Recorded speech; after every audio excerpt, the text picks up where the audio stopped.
পেগাং, প্রকৃতি পূজারী যারা আছে সবাই তো আদমের সন্তান।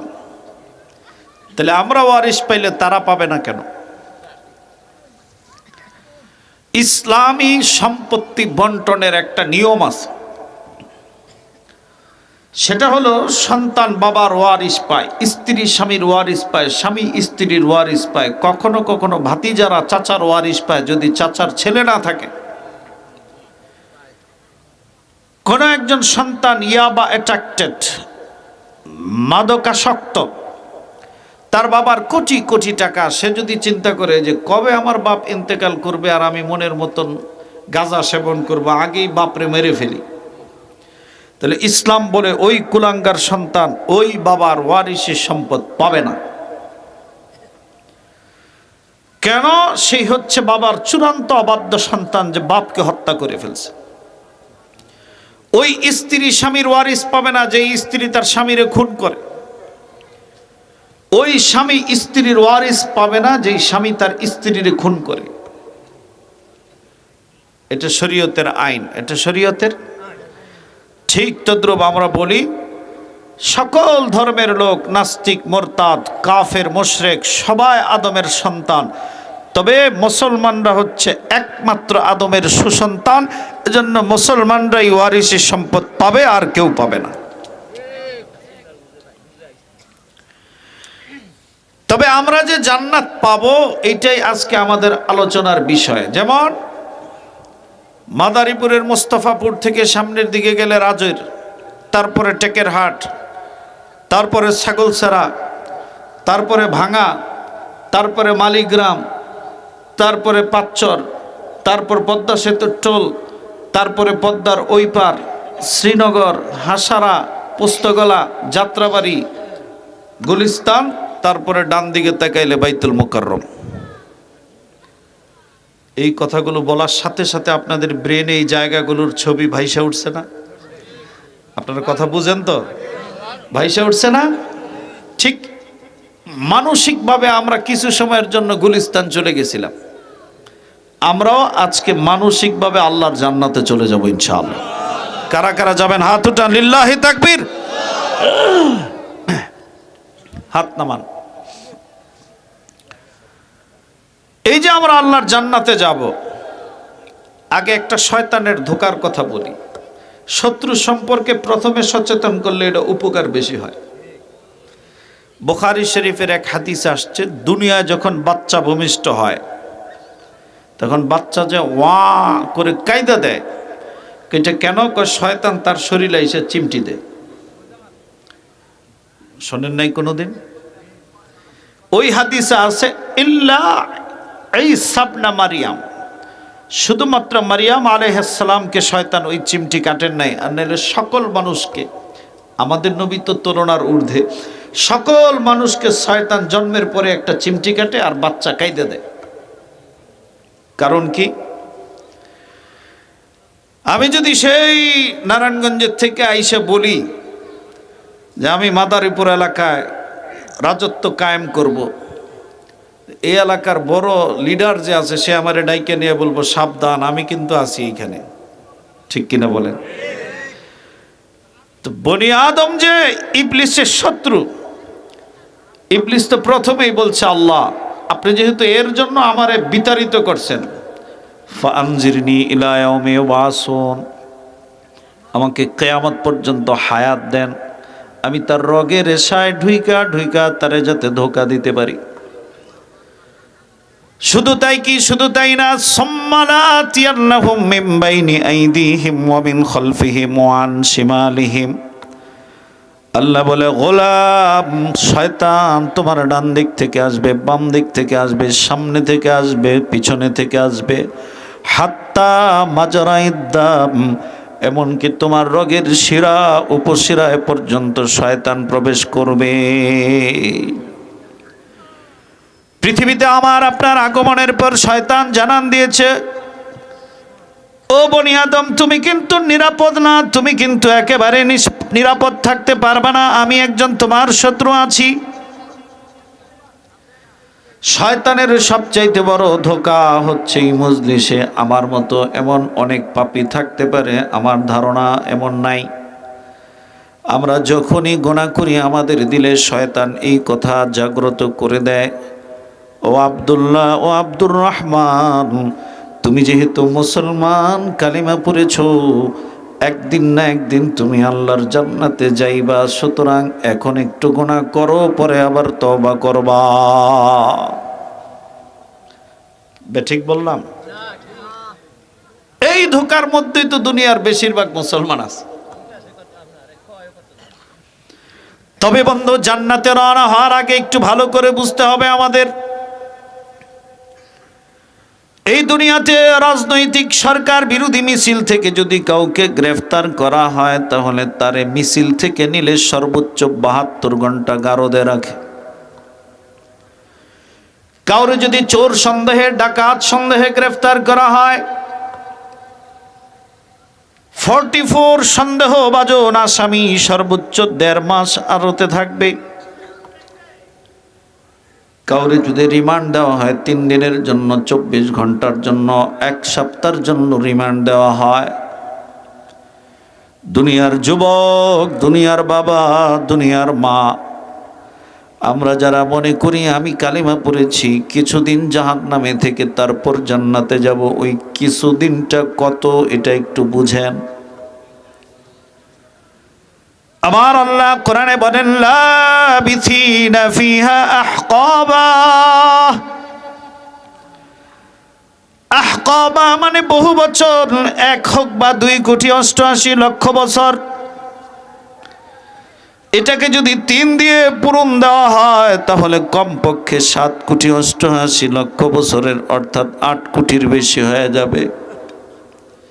দুনিয়ার মুসলমান ইমানদার, এমন কোন পালোয়ান, এমন কোন কুস্তিগির দুনিয়ার জমিনে জন্মায় নাই যে আগুনের উপরে 5টা মিনিট হাত রাখতে পারবে। এমন কঠিন জাহান্নামের আগুনে শত শত বছর, তারপরে জান্নাত। তার মানে শয়তানের প্রথম ধোঁকা, সবচাইতে ভয়ঙ্কর ধোঁকার নাম হচ্ছে কালিমা পড়েছো, একদিন না একদিন জান্নাতে যাইবা।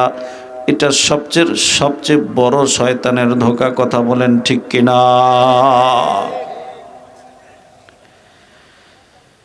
এবার আমরা জান্নাতের দিকে রওনা হব। জান্নাতের দিকে রওনা হব আমরা যদি আল্লাহকে বলি, ও আল্লাহ, তাহলে কেনই বা আমাদেরকে দুনিয়াতে পাঠাইলেন? ওইখানে ছিলাম, ওইখানে রাইখাই তো আমাদেরকে জান্নাত দিয়ে দিতে পারতেন। আল্লাহ বলে, ওয়ামা খালাকতুল জিন্না ওয়াল ইনসা ইল্লা লিয়াবুদুন। আমি আল্লাহ তোমাদেরকে সৃষ্টি করেছি আমার ইবাদতের জন্য। আবার আরেক জায়গায় আল্লাহ বলে, ওয়ামা খালাকনাস সামাওয়াতি ওয়াল আরদ ওয়ামা বাইনাহুমা লাইবিন। আমি আল্লাহ পৃথিবী, নবমণ্ডল, ভূমণ্ডল কোনো কিছুকে খেলার ছলে বানাই নাই। যুবক, তুমি বিপিএল খেলা দেখবা, আইপিএল খেলা দেখবা, বাংলাদেশ থেকে ইন্ডিয়া খেলার জন্য প্লেয়াররা গেল না, এটা নিয়ে হাপিত্তেশ করবা। আল্লাহ বলে, গোলাম, আমি এই কারণে তোমারে বানাই নাই। হাদিসে কুদসিতে আল্লাহ বড় দয়া করে বলে, ইবনা আদম, ও বনি আদম, খালাকতুকা লিইবাদাতি ফালা তালআব। আমি তোমারে আমার গোলামের জন্য বানাইলাম, সাবধান তুমি খেলাধুলায় মত্ত হয়ে যাও না। এবার বান্দা যদি আল্লাহকে বলে, ও আল্লাহ, কতদিন তোমার গোলামি করব আল্লাহ?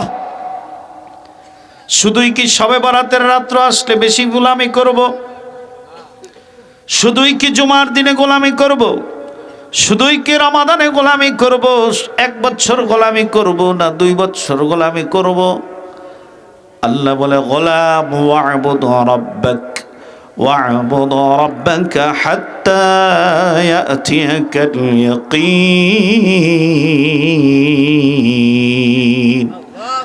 ও আমার গোলাম, যতক্ষণ পর্যন্ত তোমার দেহে প্রাণ থাকবে ততক্ষণ গোলামি হবে কার?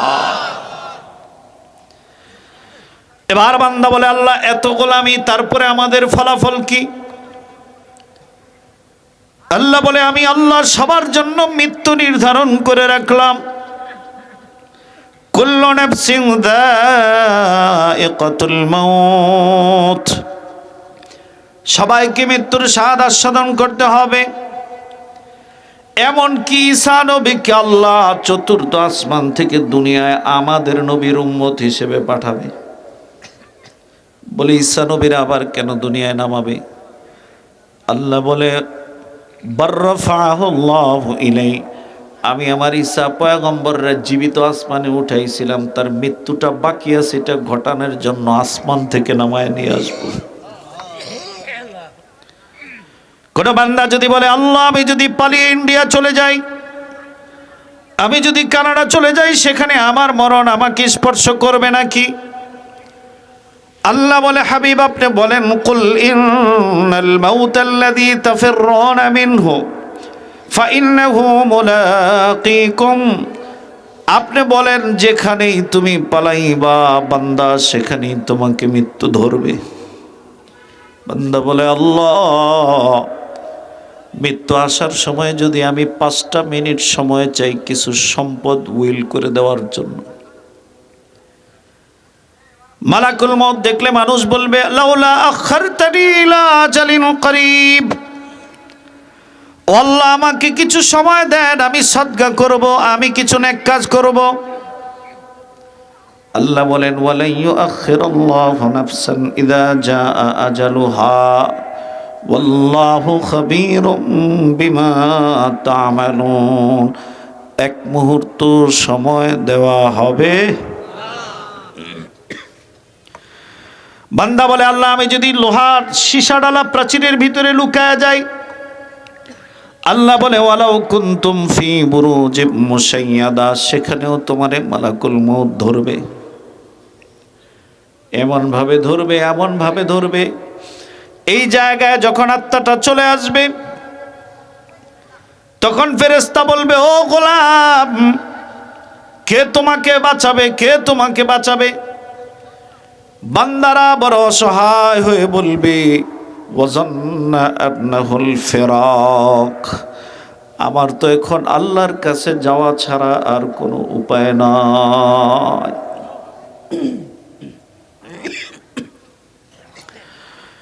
ওরে আমার বয়স্ক বাবা, ওরে আমার পর্দার আড়ালের মা, আপনি মৃত্যু শয্যায় শায়িত হবেন, আপনার ডান পাশে আপনার সন্তানরা বসে থাকবে, বাম পাশে স্ত্রী বসে থাকবে। আজরাইল আপনার শরীরে আক্রমণ করবে, আপনি আপনার বাচ্চাকে, বিবিকে বলতেও পারবেন না যে আমাকে বাঁচাও। এবার আমরা জান্নাতের দিকে কিভাবে রওনা হব, একটা হাদিস আমরা শুনি।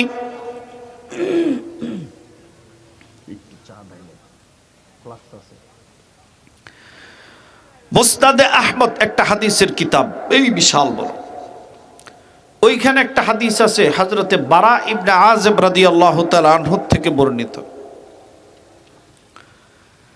উনি বলেন যে, খারাজানা মা রাসূলিল্লাহি সাল্লাল্লাহু আলাইহি ওয়াসাল্লাম ইলা জানাজাতি রাজুলিন মিনাল আনসার। এই হাদিস থেকে আমরা বুঝবো যে একটা নেককার বান্দা কেমনে কবরে যাবে, একটা বদকার বান্দা কেমনে কবরে যাবে, তারপরে হাসরের ময়দানে কিভাবে সে জান্নাত পর্যন্ত যাবে। হযরতে বারা ইবনে আযিব বলেন, খারাজানা মা রাসূলিল্লাহি সাল্লাল্লাহু আলাইহি ওয়াসাল্লাম ইলা জানাজাতি রাজুলিন মিনাল আনসার, আমরা একজন আনসারী সাহাবীর জানাজার নামাজ পড়ার জন্য আল্লাহর রসুলের সাথে গেলাম। খুব মনোযোগ ভাই, কারণ আইয়ুবী সাহেব বড় মানুষ, উনি আসলে কি আর আমি কথা বলতে পারবো ওনারে বসায় রেখা? এটা কি সুন্দর হবে? সাথে সাথে ছেড়ে দিতে হবে, যতক্ষণ বলবো মনোযোগের সাথে। উনি তো বড় মানুষ, অনেক উন্নত কথা বলবেন, আমি ছোট মানুষ, ছোট ছোট কথাই বলবো, এগুলি মনোযোগের সাথে আমরা শুনবো ইনশাআল্লাহ। বলে আনসারী সাহাবীর কবর সম্পন্ন হওয়ার পরে আল্লাহর রসুল কবরের সামনে বসে রয়েছে, সাহাবায়ে কেরামও বসা। রসুলের সামনে সাহাবীদের বসার অবস্থাটা হয়তো এমন, এরকম এরকম এরকম এরকম নড়াচড়া করতেন না, চুপচাপ বসে থাকতেন। সাহাবী বলে যে এমন ভাবে আমরা বসলাম কাআন্না আলা রুউসিনা আত-তায়র, যে আমাদেরকে গাছ মনে করে পাখি এসে বসে যাব, এত স্টিল বসে রয়েছে। সুবহানাল্লাহ, কত আদবের সাথে বসছে।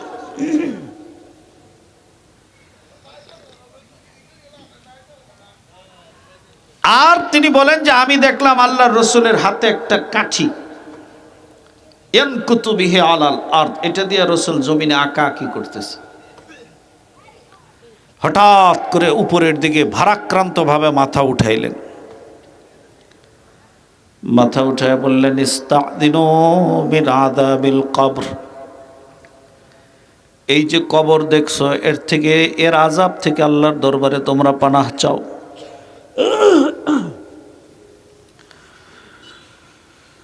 এরে বন্ধু ভাই আমার, কবরের আযাব থেকে কেন পানা চাইতে বললেন?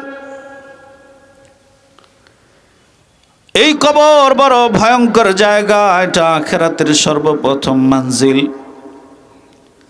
আল্লাহর নবী বলেন উম্মতের দল, আল কবরু রাউদাতুম মিন রিয়াদিল জান্নাহ আও হুফরাতুম মিন হুফারিন নার, কবরটা হবে কারো জন্য জান্নাতের একটা টুকরা, কারো জন্য হবে জাহান্নামের একটা গর্ত। হযরত উসমান রাদিয়াল্লাহু তাআলা আনহু কবর দেখলে বড় চিৎকার করতেন, চোখের পানি ঝরাইতেন। কারণ কি, হাসরের ময়দানে আল্লাহর রাসূল উম্মতের জন্য শাফাআত করবে, আলেমরা তার মুসল্লির জন্য শাফাআত করবে, শহীদরা তার আপনজনের জন্য শাফাআত করবে। কিন্তু কবর এমন একটা ভয়ের জায়গা, ওইখানে শাফাআতের কেউ থাকবে না। দুনিয়াতে আমি আপনি যেখানে দাফন হই, মনে করেন এই মাদারীপুর এলাকায় যদি আপনার কবর হয়, ধরে নিতে হবে আপনার সৃষ্টির পরে ফেরেশতা আপনার নাভিটা ওই কবরের মাটি নাভিতে লাগায় দিছে। যে কারণে আল্লাহর রাসূল বলেন আনা ওয়া আবু বকর ওয়া ওমর, আমি আবু বকর আর ওমর খুলিকনা মিন তুরাবিন ওয়াহিদিন, এক জায়গার মাটি দিয়ে আল্লাহ বানাইছে, এজন্য আবু বকর ওমর আর আল্লাহর হাবিবের কবর এক জায়গা। আপনার নাভিতে যদি এই এলাকার মাটি থাকে তাহলে আপনাকে এখানেই দাফন হবে, আর যদি বরিশালের মাটি থাকে বরিশালে দাফন হবে, আর যদি সোনার মদিনার মাটি আপনার নাভিতে লাইগা থাকে ওইখানে আপনার দাফন হবে। দুনিয়ার কত আশিকরা দোয়া করল আল্লাহুম্মা রযুকনা শাহাদাতান ফি সাবিলিক ওয়াজআল মাউতিনা ফি বিলাদি রাসূলিক, আল্লাহ শাহাদাতের মরণ দিও, তোমার রবির শহরের দাফন দিও আল্লাহ। ওই যে কবরের মাটি আমাকে আপনাকে প্রতিদিন ডাকে, তিনটা পদ্ধতিতে ডাকে। কবর ডাইকা বলে আব্দুর রহমান আনা বাইতুদ দুদা, আমি সাপ বিচ্ছুর ঘর, আনা বাইতুল ওয়াহদা, আমি একাকিত্বের ঘর, আনা বাইতুত তুরাব, আমি মাটির ঘর, আমার কাছে আসলে কেউ নিরাপদে থাকার সুযোগ নাই। এর এলাকার মা, এলাকার বোন একদিন এই শ্বশুর বাড়িতে আপনাকে লাল বেনারসি শাড়ি পরায় নিয়ে আসছে, দরজায় দাঁড়া আপনার শ্বশুর বাড়ির লোকেরা আপনাকে শরবত মিষ্টান্ন ফুল দিয়ে বরণ করে নিয়েছে। শ্বশুর বাড়িতে প্রথম রাত্রটা যাপন করবেন, এর জন্য কত আয়োজন, কত সৌন্দর্য। এমন একটা দিন আসবে এই ঘর থেকে সাদা প্যাকেটের প্যাকেট হয়ে আপনি বের হয়ে যাবেন। আপনি যত সুন্দরী হন না কেন, বিছানায় আপনাকে আর স্বামী রাখবে না। এমনকি কনকনে শীতের মধ্যে বিছানায় না রাইখা উঠানের মধ্যে শোয়া দিবে। এ বন্ধু, আপনি আপনার স্ত্রীর কাছে যত দামি হন, ইন্তেকাল করলে আপনাকে জড়ায়া ধরে একটা রাত আর শুয়ে থাকবে না। এ দুনিয়ায় কেউ আপন না, কেউ আপন না, কেউ আপন না। যুবকের জওয়ানি শেষ হলে, পুরুষত্বহীন হয়ে গেলে স্ত্রী তার সংসার করবে না। বাবার দুইটা সন্তান, এক সন্তান 1 লক্ষ টাকা মাসে দেয়, আর এক সন্তান দিতে পারে না। বাবা ওই গরিব সন্তানকে আর ভালোবাসে না। আবার বাবা যদি ভ্যানওয়ালা হয়, রিক্সাওয়ালা হয়, বাবা যদি সন্তানরা অঢেল টাকা দিয়ে না যাইতে পারে, তাহলে সন্তানও বাবাকে এত মহাব্বত করে না। দুনিয়ার সব স্বার্থের ভালোবাসা, স্বার্থের ভালোবাসা। আমার আল্লাহ বলে, গোলাম আমি আল্লাহ তোরে নিঃস্বার্থ ভালোবাসি, কেউ আমার মতো তোরে ভালোবাসবে না। এই দেশে রাজনৈতিক পট পরিবর্তন হলে একদল লুকায় থাকে, আরেক দল প্রকাশ্যে থাকে। যেই দল ক্ষমতাচ্যুত হয়, ক্ষমতাসীনরা তারে তালাশ করে ধইরা পিটানোর জন্য, মারার জন্য। আবার আল্লাহ বলে, গোলাম দুনিয়ার প্রশাসন তোমারে শাস্তি যাওয়ার জন্য তালাশ করে, আর আমি আল্লাহ এমন এক প্রশাসন, আমি তোমারে তালাশ করি, আয় বান্দা আয়, তোরে আমি মাফ করে দিই। এই যে আগামী 3 তারিখ দিবাগত রাত্রে লাইলাতুন নিসফি মিন শাবান, লাইলাতুল বারাত, আমার আল্লাহ প্রথম আসমানে এসে বলবে, আলা মিন মুস্তাগফিরিন ফাগফির আলা। এ রাধারবাড়ি এলাকার কে আছো, গুনাহ করেছো, অনেক গুনাহ করেছো, আমার কাছে ক্ষমা চাও, আমি আল্লাহ তোরে মাফ করে দিই। আলা মিন মুস্তাউলিদিন ফাআস্তাউলাদা। কে আছো গোলাম, 10 বছর হয়েছে বিবাহ করেছো, সন্তান হয় না, আমার কাছে চাও, আমি সন্তান দিই। কে আছো বড় রোগে আক্রান্ত, দুনিয়ার ডাক্তার কবিরাজ তোমাকে সুস্থ করতে পারে না, আমার কাছে চাও। আলা কাদা আলা কাদা হাত্তা তাতলুআল ফজর, ফজর পর্যন্ত আল্লাহ বলে, গোলাম আমার কাছে চাও, আমি তোমারে দিই। এমন কি হাদিসে কুদসিতে আসছে, তিরমিজি শরীফের হাদিস, আমার আল্লাহ বলেন, লাউ বালাগাত যুনুবুকা আনানাস সামা। ও গোলাম তুমি ভেবেছো তোমার গুনাহ হয়েছে, কেমন করে আমার কাছে আসবা? এক দোকানে যদি 10,000 টাকা বাকি হয়, মানুষ ওই দোকানের সামনে দিয়ে যাইতে লজ্জা পায়। আল্লাহ বলে, তোমার লজ্জা পাওয়ার কারণ নাই, কত গুনাহ করছো, আসমানে যত মেঘমালা তত গুনাহ করছো নাকি? আল্লাহ বলে, লাউ আতাইতানি বিকরাবিল আরদি খাতায়া। এই পৃথিবীর আয়তন যত বড়, এত বেশি গুনাহ করেছো নাকি? সুম্মা লাকিতানি লা তুশরিক বি শাইআ। বান্দারে আমার সাথে আরেকটা আল্লাহ না মাইনা, শিরিক না করে তুই আমার কাছে মাপ চা, আমি আল্লাহ লাকিতুহু বিকরাবিল আরদি মাগফিরা। আমি আল্লাহ তোর সামনে একটা পৃথিবীর সমান ক্ষমা নিয়ে হাজির হয়ে যাব। আমার আল্লাহ বড় মায়া করে বলি, ইয়া আইয়ুহাল ইনসান মা গররাকা বিরাব্বিকাল কারীম। ও গোলাম আমার মতো এত দয়ালু রবের চাইতে তোমারে কে ফিরায় রাখছে? বাহ, কত মায়া করে বলতেছে। রব্বে কারিম বলে এমন রবকে যিনি না চাইতেই দেয়। চোখ আমরা আল্লাহর কাছে চাইছিলাম নাকি? হাত চাইছিলাম নাকি? কান চাইছিলাম নাকি? নাকি না চাইতেই দিছে? আহ, এই দুনিয়ার মা সন্তানকে মহব্বত করে, মা সন্তানকে কত মহব্বত করে বলে, ইসলামের নিয়ম হচ্ছে কারো যদি ছোট বাচ্চা মারা যায় তো বাবা তারে সুন্দর করে কাফনের কাপড়ে পেঁচাবে, গোসল করাবে, জানাজার নামাজ পড়াবে। বাবা গোরস্থানে গিয়ে বাচ্চাটারে কবরে রাইখা বাঁশের মাচা দিয়ে 2 পাশে ভর করে উঠা যাবে। আল্লাহ বলে, সাবধান, কোন মায়ের জাতের জন্য আমি আল্লাহ গোরস্থানে যাওয়াকে জায়েজ করি নাই। কেন জায়েজ করি নাই? কারণ মা যদি সন্তান রাখার জন্য কবরে নামে, আল্লাহর কসম ওই মা কোনোদিন সন্তান রাইখা কবর থেকে উঠতে পারবে না, মা নিজেও বেহুশ হয়ে যাবে। কথা বলেন ঠিক কিনা? বলেন তো, মায়ের সাথে সন্তানের এত ভালোবাসা, মা কি এই হাতটা বানাইছে নাকি? চোখ বানাইছে নাকি? মা যদি 9 মাস 10 মাস পেটে লইয়া এত ভালোবাসা হয়, আল্লাহ বলেন খলাকতু বিয়াদাইয়া, আদমরে আমি আমার নিজের কুদরতি হাত দিয়া বানাইলাম, আমি আল্লাহর তোমাদের প্রতি কত ভালোবাসা। আল্লাহর রাসূল আনসারী সাহাবীর কবরের সামনে বসে বলে, শোনো নেককার কিভাবে কবরে যায়। ফাইন্নাল আবদাল মুমিনা ইযা কানা ইনকিতাউম মিনাদ দুনিয়া ওয়া ইকবালুন ইলাল আখিরা, নেককার যখন মৃত্যুর সময় হয় সেই দেখে তার সামনে শত শত মালাকুল মউতের ফেরেশতা, মাআহুম আকফানুম মিন আকফানিল জান্নাহ, ওই ফেরেশতারা নেককারের জন্য জান্নাত থেকে কাফনের কাপড় নিয়ে আসে। ওয়া হানুতুম মিন হানুতিল জান্নাহ, জান্নাতের সুগন্ধি নিয়ে আসে। আর তার চেহারার সামনে রেশমি রুমাল ধরে বলে, ইয়া আইয়াতুহান নাফসুল মুতমাইন্নাহ, ও প্রশান্ত আত্মার অধিকারী বের হও, বের হও।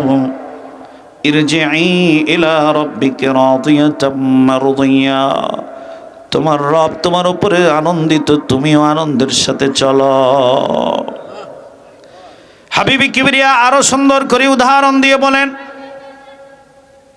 নেককারের আত্মাটা কত আসানের সাথে বের হবে বাবা। আল্লাহর রাসূল বলেন, তাসিলু কামা তাসিলুল কাতরাতু মিন ফিস সিকা, এই কাপটা কাত করলে চা গুলো যেমন পড়ে যাবে, কোনো কষ্ট হবে না। নেককারের আত্মাটা এত আসানের সাথে বের হবে, নেককার টেরও পাবে না।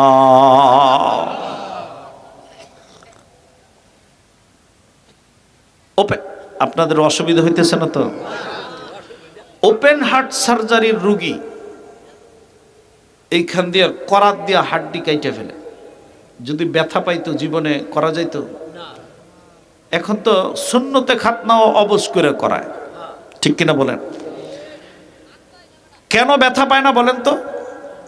যেহেতু তাকে কি করা হয়, অ্যানেস্থেসিয়া করা হয়, অবশ করা হয়।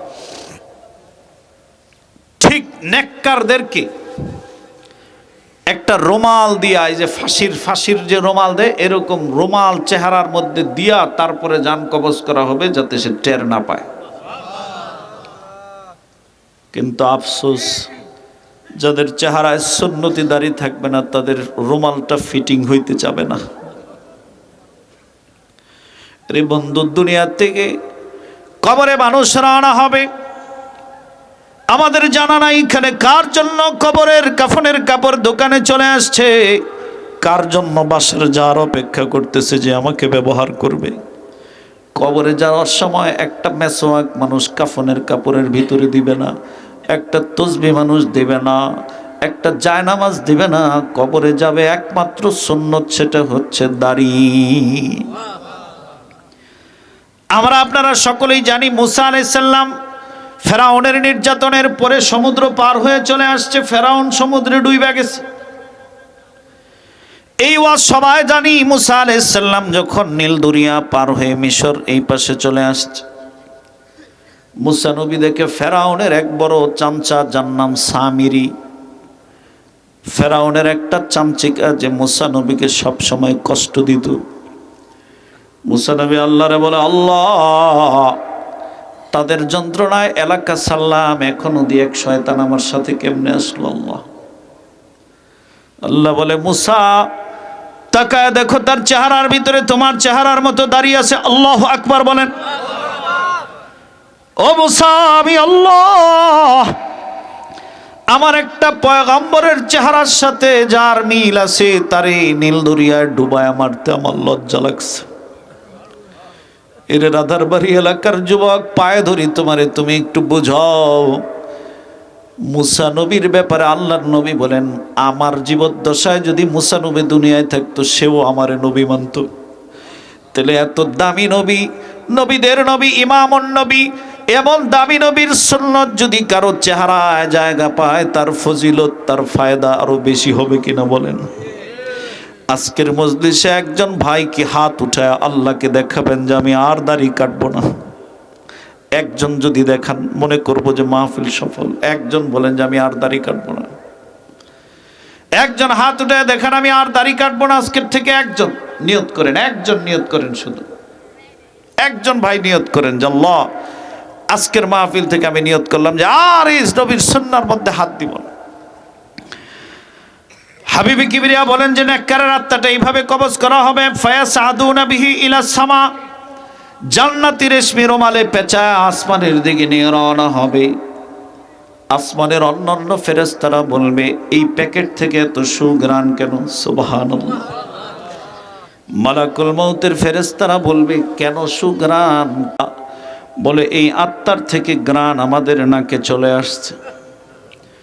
প্রথম আসমান ভেদ করে দ্বিতীয় আসমান ভেদ করে আল্লাহর আরশের নিচে নিয়ে যাওয়া হবে।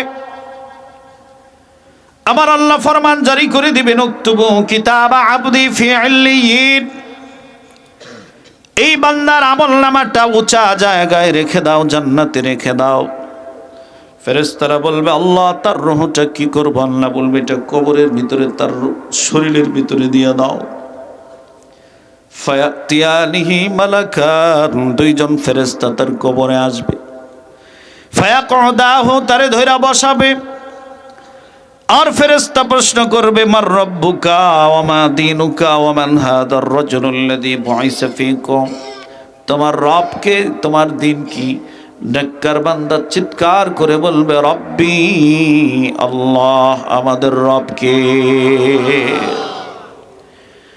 এই কথোপকথনের মাঝখানে আমার আল্লাহ ডাক দিয়ে বলবে আন সাদাকা আবদি, ও ফেরেশতাদের দল, আমার বান্দাকে দুনিয়ার লোকেরা বড় কম দামি কাপড় দিয়া বাঁশ ঝাড়ের নিচে শোয়া দিয়েছে। আমার বান্দার মাথার নিচে বালিশ নাই, আমার বান্দার শরীরে পোশাক নাই, আমার বান্দার কবরে অক্সিজেনের পর্যাপ্ত ব্যবস্থা নাই। আল্লাহ বলবেন ইফতাহ লাহু বাবান ইলাল জান্নাহ, এই মুহূর্তের থেকে আমার বান্দার কবর থেকে জান্নাতের দিকে একটা দরজা খুলে দাও। ওয়ালবিসুহু মিনাল লিবাস, জান্নাতের পোশাক আইনা পরায়া দাও। ওয়া আফরিশুহু মিনাল ফিরাশ, জান্নাতের বিছানা আইনা বিছায়া দাও। এক বর্ণনায় আসছে বান্দা দূরে দেখবে জান্নাতের হুরেরা নাচানাচি করে। বয়স্ক চাচা বলবে আমার তো তাদের কাছে যাইতে মনে চায়। ফেরেশতা বলবেন নাম কানাউমাতিল আরুদ, আপনি নতুন দুলার মতো আরামে ঘুমায়া যান, সময় হলে তারা আপনাকে ডাইকা নিয়ে যাবে। আল্লাহু আকবার বলেন। আল্লাহর হাবিব আনসারী সাহাবীর কবরের সামনে বসা, মনে আছে তো? এবার আল্লাহর রাসূল বলে ওয়াইনাল আবদাল ফাজিরা, যদি পাপিষ্ট ব্যক্তি মারা যায়, পাপিষ্ট ব্যক্তির যখন মৃত্যুর সময় হয়, ইদা কানা ইনকিতাউম মিনাদ দুনিয়া ওয়া ইকবালুন ইলাল আখিরা, সে যখন আখিরাতের প্রতীক হয়, সেও দেখে তার চোখের সামনে শত শত ফেরেশতা, কিন্তু তারা জান্নাতের কাফনের কাপড় নিয়ে আসে নাই, জান্নাতের পুরান সালার চট নিয়ে আসছে। জোরে বলেন নাউজুবিল্লাহ। আর সাথে দুর্গন্ধ নিয়ে আসছে। আর নাফরমানের মৃত্যুটা কেমন হবে বাবা? খুব মনোযোগ। নাফরমানের মৃত্যুটা তিনটা ধরন হইতে পারে এরকম। আল্লাহর নবী হাদিসের ভিতরে বলেন একটা নয়, দুইটা নয়, 1000 তরবারি। কয় হাজার তরবারি? 1000 তরবারি দিয়া একসাথে আঘাত করলে বান্দা যত কষ্ট পাবে, একজন নাফরমান এত বেশি কষ্ট পাবে। ফকি আবুল্লাহ সামারকন্দি বলেন নাফরমানের আরেকটা মৃত্যু এরকম, একটা কাঁটাযুক্ত বড়ই গাছের ডাল শরীরের ভিতরে ঢুকায় দেওয়া হয়েছে, আর ওই বড়ই গাছের প্রত্যেকটা কাঁটার সাথে শরীরের রগগুলো পেঁচায় গেছে। এটারে টাইনা টাইনা বের করলে যত কষ্ট হবে, নাফরমানের মৃত্যুর এত কষ্ট হবে। নাফরমানের মৃত্যুর সময় এত পিপাসা, এত পিপাসা, সাত সমুদ্র 13 নদীর পানিগুলো তারে পান করা দিলেও তার পিপাসা মিটবে না। বলে নাফরমানের মৃত্যুর সবচাইতে কম কষ্ট একটা জিন্দা বকরিকে লটকায়া টাইনা টাইনা চামড়া ছিললে যেমন কষ্ট, এমন কষ্ট। তার আত্মাটা সালার চটের ভিতরে পেঁচায় ফায়াসাদুনা বিহি ইলা সামা, আকাশের দিকে রওনা হবে। আসমানের অন্যান্য ফেরেশতারা বলবে এই আত্মার থেকে এত দুর্গন্ধ কেন? ফেরেশতারা বলবে কেমন করে বুঝলা? ওই ফেরেশতারা বলবে এটার দুর্গন্ধের কারণে বোঝা যায় কোনো পাপিষ্টের আত্মা। ও আল্লাহ, এই মজলিসে যারা শুনতেছি, পর্দার আড়ালে যারা শোনে, বলে আমাদেরকে এমন পরিস্থিতির সম্মুখীন কইরো না। সাত আসমানে নেওয়ার অনুমতি পাবে না। প্রথম আসমান থেকে আল্লাহ বলবে উক্তুবু কিতাব আবদি ফি সিজ্জিল, এই পাপিষ্টের আমলনামাটা সিজ্জিল সাতবক জমিনের নিচে পাঠায় দাও, আর তার রূহটা তার কবরের ভিতরে নিয়ে দাও। হাদিসে পাকের ভিতরে আসছে কবরে বান্দা এত অসহায়, কাল গারিকু ফিল মা, বঙ্গোপসাগরের মাঝখানে যদি সমুদ্রের ভিতরে ট্রলার অথবা স্টিমার ডুবে যায়, একা একজন মানুষ যতটা অসহায়, কবরে বান্দা অতটাই অসহায়। হাত্তা সিমাআনা আলাইক, আপনজনের পায়ের স্যান্ডেলের আওয়াজ শুনবে, কিন্তু তাদেরকে ডাইকা বলতে পারবে না আমার কবরের অবস্থা বড় ভয়াবহ। তার কবরে দুইজন ফেরেশতা আসবে, তারেও বসাবে, বলবে মার রব্বুকা ওয়া মা দীনুকা ওয়া মান হাদার রাজুলুল্লাযী বুইসা ফীকুম, সে বলবে লা আদরি, আমি জানি না। এবার ফেরেশতা বলবে আলাম ইয়াতিকুম নাযীর, তোমার কাছে কি কোনো আলেম আসে নাই? তোমার কাছে নবী আসে নাই? তাবলীগের মুবাল্লিগ আসে নাই? পীর মুর্শিদ আসে নাই? সে বলবে না।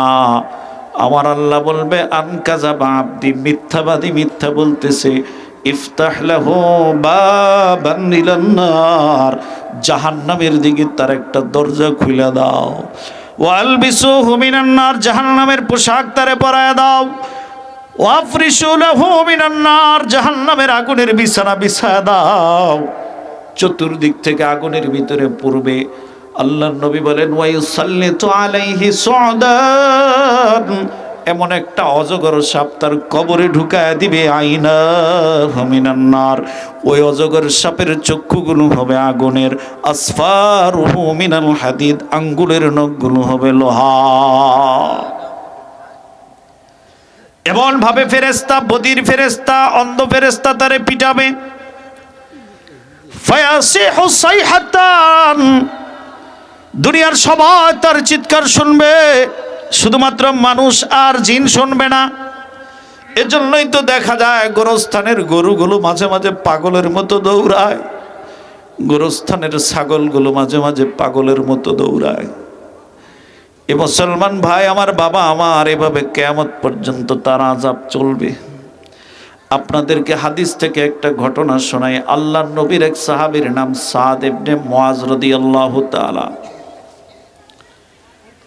সাদ ইবনে মুআজ আল্লাহর রাসূলের বড় আদরের, বড় মুহাব্বতের, রাসূল তাকে অনেক আদর করতেন। তার যখন ইন্তেকাল হয়েছে, আল্লাহর হাবিব বলেছেন ইহতাজালনা আরশুর রহমান, তার মৃত্যুতে আল্লাহর আরশ কেঁপে উঠছে। আল্লাহু আকবার বলবেন না? আপনারা কি ওয়াজ বুঝতেছেন না মনে হয়? আল্লাহু আকবার বলেন। তার জানাজার নামাজে আল্লাহর রাসূল বিশাল বড় মাঠে আইসা পায়ের বৃদ্ধাঙ্গুলের উপর ভর করে করে হাঁটে। সাহাবায়ে কেরাম বলে ও সরকার, এইভাবে হাঁটেন কেন? আল্লাহর নবী বলে আমার সাদের জানাজায় আসমান থেকে ৭০,০০০ ফেরেশতা আসছে নামাজ পড়ার জন্য। বলেন তো মাদারীপুর জেলায় এমন ব্যক্তি আছে নাকি যার জানাজায় ৭০,০০০ মানুষ হইতে পারে? খুব কম। তবে আপনাদেরকে দুই একটা আশার বাণী শোনাই। বলা তো যায় না আল্লাহ পাক আবার আনে না আনে। হায়াতের দরকার, সুস্থতার দরকার, রিজিকের দরকার। মুসলিম শরীফের এক হাদিস আছে, মান শাহিদা আরবাঈনা জানাজাতান লা ইউশরিক বিল্লাহ, যার জানাজায় ৪০ জন এমন মানুষ উপস্থিত হয়ে যারা শিরিক করে না, আল্লাহ ওই মরহুমকে মাফ করে দেয়। তাহলে আমার জানাজায় ৪০ জন এরকম পাক্কা ইমানদার আসার জন্য আমার বন্ধু যদি হয় ৪০০ ট্যাবলেট খোর, তাহলে ৪০ জন নেককার আসবে না? নেককাররা বন্ধু হইলেই নেককাররা জানাজায় আসবে। আরেক হাদিস আসছে, যার জানাজায় ৪ কাতারের বেশি মুসল্লি হয় আল্লাহ পাক তারে মাফ করে দেয়। এজন্য আল্লাহ চায় যে যে কোনোভাবে বান্দা ক্ষমা পেয়ে যাক। হাদিস আসছে, ইন্নাল্লাহা ওয়া মালাইকাতাহু ইউসাল্লুনা আলাস সাফফিল আউয়াল, মসজিদে নামাজের কাতারে সামনের কাতারে ফেরেশতা রহমত নাজিল করে, আর জানাজার মধ্যে পিছনের কাতার থেকে রহমত নাজিল হয়, শুরু হয়। সুবহানাল্লাহ বলুন। কেন পিছনে কাতারে রহমত বেশি হয়? আল্লাহ চায় যে বান্দা বেশি কাতার বাড়াক আর আমার এই মরহুম বান্দার উপকার হোক। আল্লাহু আকবার, আল্লাহু আকবার। এই কথাগুলো একটু গভীর কথা, মনোযোগ না থাকলে, ভাষা ভাষা মনোযোগ থাকলে বুঝবেন না। আল্লাহ যে কত ভাবে মাফ করতে চায় বান্দাকে। আল্লাহু আকবার। ৭০,০০০ ফেরেশতা যার জানাজা আসছে, ওই লোকটা কি অল্প দামি না বেশি দামি? শুধু বেশি দামি নাকি সীমাহীন বেশি দামি? সাদ ইবনে মুআযের লাশ কবরে দাফন করার পরে আল্লাহর রাসূল কবরের কিনারে দাঁড়াইছেন। এইখানে একটা আমলের কথা বলি, আপনারা যদি বাপ মারা যায়, দাদা মারা যায়, দাদি মারা যায়, আমলটা করবেন। হাদিসে পাকে আসছে, একটা ওটকে কসাই জবাই করে এটারে পিস পিস করতে যত সময় লাগে মনে করেন ১.৫ ঘন্টা। এতটুকু সময় মাইয়েতকে দাফন করার পর যদি তার আপনজনরা আশেপাশে তাসবিহ তাহলিল পাঠ করে আল্লাহর ডাকাডাকি করে, তাহলে ওই মাইয়েতের উপকার হয়। তাহলে এখন থেকে আমাদের আপনজন ইন্তেকাল করলে এই আমলটা করব তো ইনশাআল্লাহ। সাদ ইবনে মুআযের লাশ কবরে দাফন সম্পূর্ণ। এবার আল্লাহর হাবিব সাহাবীদেরকে বলে, দাঁড়াও, সবাই আমার সাথে দাঁড়াও। হাবিবি কিবরিয়া সকলকে নির্দেশ করলেন, ফাহাল্লিলু, ও আমার সাহাবীদের দল, তোমরা পড়ো লা ইলাহা ইল্লাল্লাহ, লা ইলাহা ইল্লাল্লাহ। সাহাবী বলে, ফাহাল্লালনা জামানান তাওয়িলা, একবার দুইবার না, দীর্ঘ সময় ব্যাপী আমরা লা ইলাহা ইল্লাল্লাহ পড়লাম। এবার হাবিবি কিবরিয়া বলে, ফাকাব্বিরু, আল্লাহু আকবার, আল্লাহু আকবার বলো। সাহাবী বলে, ফাকাব্বারনা জামানান তাওয়িলা, দীর্ঘ সময় ব্যাপী আল্লাহু আকবার বললাম। এবার হাবিবি কিবরিয়া বলে, ফাহাম্মিদু ওয়া সাব্বিহু সুবহানাল্লাহ, আলহামদুলিল্লাহ বলো। সাহাবী বলে, এইটাও আমরা দীর্ঘ সময় পাঠ করলাম।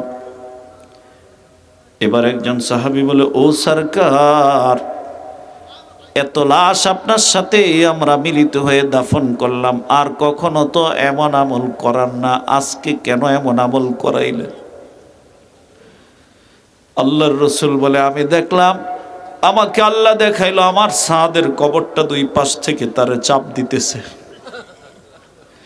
আমি এগুলো পাঠ করার পরে আল্লাহ তাআলা আবার প্রশস্ত করে দিছে।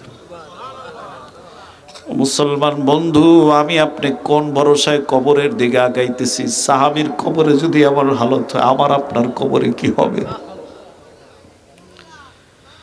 হাদিসে পাক আল্লাহর রাসূল বলে, ওয়ায়াদিকু আলাইহিল কবরু, কবর এমন ভাবে চাপা দিবে, হাত্তা তাখতালিফু আদলাউহু, ডান পাশের হাড়গুলো বাম পাশের ভিতরে ঢুকে যাবে, অথবা কারো শরীরের হাড়গুলো টাস টাস করে ভেঙে চূর্ণ বিচূর্ণ হয়ে যাবে। আল্লাহুম্মা ইন্না নাউযু বিকা মিন আযাবিল কবরি, সকলে বলে আমিন। এ বন্ধু, আমি মনে করি আমি অনেক নামাজ পড়েছি, অনেক রোজা রেখেছি, কিন্তু উপায়টা হবে কি আল্লাহই ভালো জানেন। তবে একটা আমল বলবো, এই আমলটা নিয়ে বাড়িতে যাবেন, মা বোনদেরকে বলবেন, কবরে মাটি চাপা থেকে বাঁচার জন্য একটা আমল বলবো। সবাই বলে না বলবো? ক্বালা রাসূলুল্লাহি সাল্লাল্লাহু আলাইহি ওয়াসাল্লাম, মান ক্বারা আয়াতাল কুরসি দুবরা কুল্লি সালাতিন মাকতুবাতিন, যেই গোলাম অথবা যেই বাদী প্রত্যেক ফরজ নামাজের পর, ফজরের পর, জোহরের পর, আসর, মাগরিব, এশার পর, আল্লাহু লা ইলাহা ইল্লা হুয়াল হাইয়ুল কাইয়্যুম লা তাখুযুহু সিনাতুন ওয়ালা নাওম له ما في السماوات وما في الأرض من ذا الذي يشفع عنده إلا بإذنه يعلم ما بين أيديهم وما خلفهم ولا يحيطون بشيء من علمه إلا بما شاء وسع كرسيه السماوات والأرض ولا يؤوده حفظهما وهو العلي العظيم আল্লাহর নবী বলেন যে ফরজ নামাজের পরে এটা পাঠ করবে আল্লাহ তার কবরের ওই চাপা থেকে তারে বাঁচায় দিবে পরবর্তী ইনশাআল্লাহ। তাহলে নেককারও কবরস্থানে কবরে দাফন হইলো বদকারও দাফন হইলো এক সিস্টেমে নাকি তফাত আছে? অল্প তফাত না অনেক তফাত? এরপরে পৃথিবীটা কিয়ামত সংগঠিত হবে। কিয়ামত তিন ধরনের। কিয়ামত কয় ধরনের? কিয়ামত তিন প্রকার। বলেন কিয়ামত কয় প্রকার? অনেকে বলবে হ্যাঁ এটা আবার কি কয়? মোল্লা আলী কারি রাহমাতুল্লাহ অনেক বড় হাদিসের ব্যাখ্যাকারক, উনি বলেন সবচেয়ে বড় কিয়ামত যেটা সেটা তো পৃথিবী ধ্বংস হবে সবাই জানে। মাজারি কিয়ামত হচ্ছে এইখানে 1820 সালের অথবা 1925 সালের কেউ আছেন? 1926 সালের কেউ আছেন? হয়তো এই মাঠে আবার 2026 না 2126-এ কেউ আইসা বলবে যে 2026-এর কেউ আছেন কিনা, আমরা কেউ থাকবো না। এটারে বলে জেনারেশনের একটা কিয়ামত, মাজারি কিয়ামত। আর সবচেয়ে ছোট কিয়ামত হচ্ছে মান মাতা ফাকাদ কামাত কিয়ামত। আপনি মারা গেলেন, আপনার কিয়ামত ঘটে গেছে। আমি মারা গেলাম, আমার কিয়ামত হয়ে গেছে।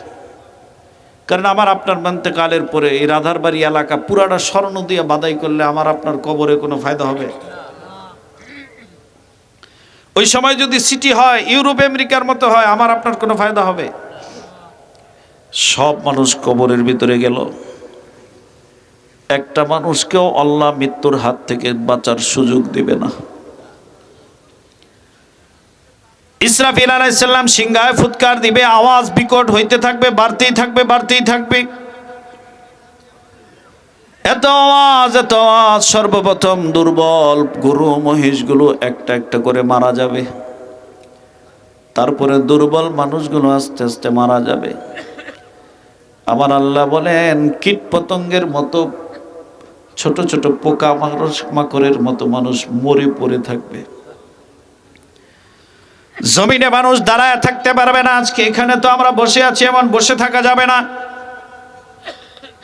কেন থাকা যাবে না? আল্লাহ বলেন কাল্লা ইযা দুক্কাতিল আরদু দাক্কা দাক্কা وجاء ربك والملك صفا صفا وجيء يومئذ بجهنم يومئذ يتذكر الإنسان وأنى له الذكرى يقول يا ليتني قدمت لحياتي।